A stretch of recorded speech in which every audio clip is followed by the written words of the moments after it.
Penyebaran COVID yang masih tinggi membuat pemerintah harus kembali memperketat aturan protokol kesehatan, seperti di kota lainnya.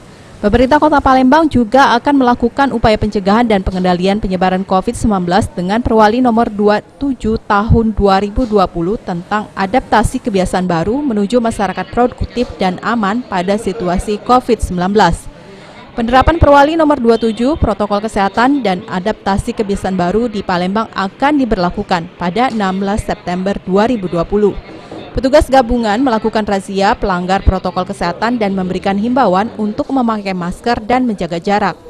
Personil TNI, Polri, dan Dishub serta Satpol PP juga dilibatkan untuk menghentikan pengendara yang tidak menggunakan masker dan memberikan peringatan agar pengendara baik roda 2 maupun roda 4 untuk menggunakan masker. Setelah perwali ini disosialisasikan, penerapan sanksi akan diberlakukan dengan hukuman denda hingga Rp500.000. Aprianto, PAL TV.